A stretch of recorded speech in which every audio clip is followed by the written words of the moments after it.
ಕೂದಲು ತುಂಬ dry rough frizzy ಆಗಿದೆಯಾ? ಅತಿಯಾಗಿ ಕೂದಲು ಉದುರುತ್ತಿದೆಯಾ?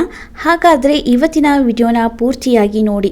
ಇವತ್ತು ಶೇರ್ ಮಾಡುವಂತೆ ಈ ಹೇರ್ ಮಾಸ್ಕ್ ಅಪ್ಲೈ ಮಾಡ್ಕೊಳ್ಳೋದ್ರಿಂದ ಒಂದೇ ವಾಶ್ನಲ್ಲಿ ನಿಮಗೆ ಅದ್ಭುತವಾದ ರಿಸಲ್ಟ್ ಸಿಗುತ್ತೆ.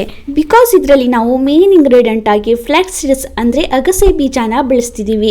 ನಿಮಗೆಲ್ಲ ಗೊತ್ತಿರೋ ಹಾಗೆ ಅಗಸೆ ಬೀಜ ನಮ್ಮ ಕೂದಲಿನ ಹಾಗೂ ತ್ವಚೆಯ ಆರೈಕೆಗೆ ತುಂಬಾ ಒಳ್ಳೆಯದು. ಸೊ ಫ್ರೆಂಡ್ಸ್, ಅಗಸೆ ಬೀಜನ ಬಳಸ್ಕೊಂಡು ಈಗಾಗಲೇ ನಾನು ತುಂಬ ಹೋಮ್ ರೆಮಿಡೀಸ್ಗಳನ್ನು ನಾನು ನಿಮ್ಮ ಜೊತೆ ಶೇರ್ ಮಾಡಿದ್ದೀನಿ.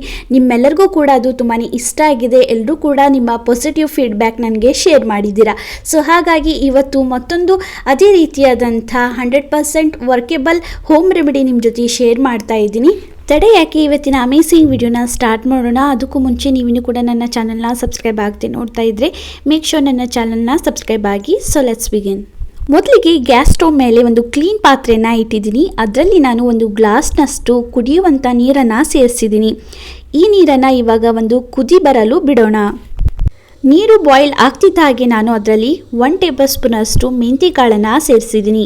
ಅದೇ ರೀತಿಯಾಗಿ ನಾನು ಒಂದು ಮೀಡಿಯಮ್ ಸೈಜ್ ಅಲೋವೆರಾ ಲೀಫನ್ನು ಚೆನ್ನಾಗಿ ವಾಶ್ ಮಾಡಿಬಿಟ್ಟು ಈ ರೀತಿಯಾಗಿ ಚಿಕ್ಕದಾಗಿ ಕಟ್ ಮಾಡಿಕೊಂಡು ಅದರಲ್ಲಿ ಸೇರಿಸಿದ್ದೀನಿ. ಲಾಸ್ಟ್ಲಿ ಇದರಲ್ಲಿ ಮೇನ್ ಇಂಗ್ರೀಡಿಯೆಂಟ್ ಅಗಸೆ ಬೀಜನ ಸೇರಿಸ್ತಾ ಇದ್ದೀನಿ.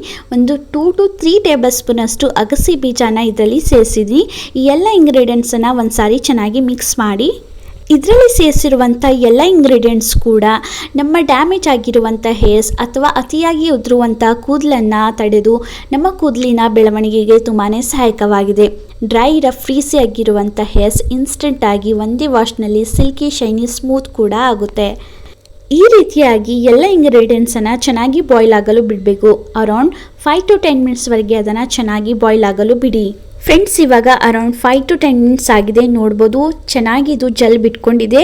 ಈ ರೀತಿ ಕನ್ಸಿಸ್ಟೆನ್ಸಿ ಬಂದಾಗ ನೀವು ಫ್ಲೇಮನ್ನು ಆಫ್ ಮಾಡ್ಬೋದು. ಇವಾಗ ಇದನ್ನು ಚೆನ್ನಾಗಿ ಆರಲು ಬಿಡೋಣ. ಆರಿದ ನಂತರ ಇವಾಗ ಈ ರೀತಿಯಾಗಿ ಒಂದು ಸ್ಟ್ರೈನರ್ ಮೂಲಕ ಅದನ್ನು ಸ್ಟ್ರೈನ್ ಮಾಡ್ಕೊಳ್ಳೋಣ.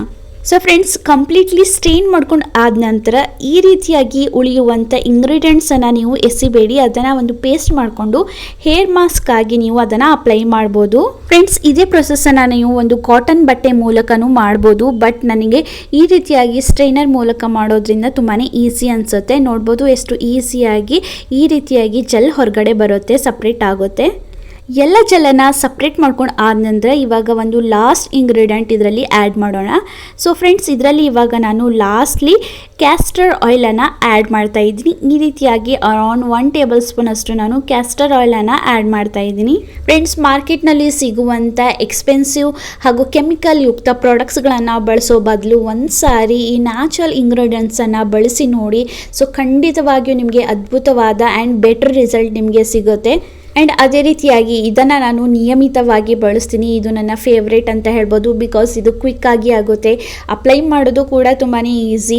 ಸೊ ಹಾಗಾಗಿ ಇದು ನನಗೆ ತುಂಬಾ ಇಷ್ಟ ಆಗುತ್ತೆ. ಈ ರೀತಿಯಾಗಿ ನಾನು ಸ್ಕ್ಯಾಲ್ಪ್ನಿಂದ ಹಿಡಿದು ಟಿಪ್ವರೆಗೆ ಚೆನ್ನಾಗಿ ಇದನ್ನು ಅಪ್ಲೈ ಮಾಡ್ತೀನಿ. ಫ್ರೆಂಡ್ಸ್, ಈ ಹೇರ್ ಮಾಸ್ಕನ್ನು ನೀವು ಕೇವಲ 15ರಿಂದ 20 ನಿಮಿಷ ಇಟ್ಟರೆ ಸಾಕು. ನಂತರ ನೀವು ನಿಮ್ಮ ನಾರ್ಮಲ್ ಶಾಂಪೂದಿಂದ ಹೇರ್ನ ವಾಶ್ ಮಾಡ್ಕೊಳ್ಳಿ.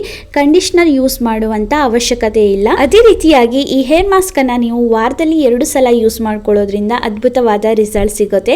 ಅದೇ ರೀತಿಯಾಗಿ ತುಂಬ ಜನ ಕೇಳ್ತಿರ್ತಾರೆ, ಇದನ್ನು ಕೇವಲ ಹೆಣ್ಮಕ್ಳು ಅಷ್ಟೇ ಅಪ್ಲೈ ಮಾಡಬೇಕಾ ಅಂತ. ಹಾಗೇನಿಲ್ಲ, ಗಂಡು ಹೆಣ್ಣು ಭೇದ ಇಲ್ಲದೆ ಎಲ್ಲರೂ ಕೂಡ ಇದನ್ನು ಯೂಸ್ ಮಾಡ್ಬೋದು. ಮಾರ್ಕೆಟ್ನಲ್ಲಿ ಸಿಗುವಂಥ ಕೆಮಿಕಲ್ ಯುಕ್ತ ಪ್ರಾಡಕ್ಟ್ಸ್ಗಳನ್ನು ಬಳಸ್ಕೊಂಡು ನಮ್ಮ ಕೂದಲುಗಳನ್ನು ಹಾಳು ಮಾಡುವ ಬದಲು ಖಂಡಿತವಾಗಿಯೂ ಈ 100% ನ್ಯಾಚುರಲ್ ಹೇರ್ ಮಾಸ್ಕನ್ನು ಒಂದು ಸಾರಿ ಅಪ್ಲೈ ಮಾಡಿ ನೋಡಿ. ಅದಕ್ಕಿಂತ ಬೆಟರ್ ರಿಸಲ್ಟ್ ನಿಮಗೆ ಸಿಗುತ್ತೆ. ಸೊ ಐ ಹೋಪ್ ಇವತ್ತಿನ ಈ ವಿಡಿಯೋ ನಿಮಗೆ ಹೆಲ್ಪ್ಫುಲ್ ಆಗಿದೆ ಅಂದ್ಕೊಂಡಿದ್ದೀನಿ. ವಿಡಿಯೋ ಇಷ್ಟ ಆದರೆ ಖಂಡಿತವಾಗಿ ವಿಡಿಯೋಗೆ ಒಂದು ಲೈಕ್ ಹಾಗೂ ಶೇರ್ ಮಾಡುವ ಮೂಲಕ ಪ್ರೋತ್ಸಾಹಿಸಿ. So till the next video, bye.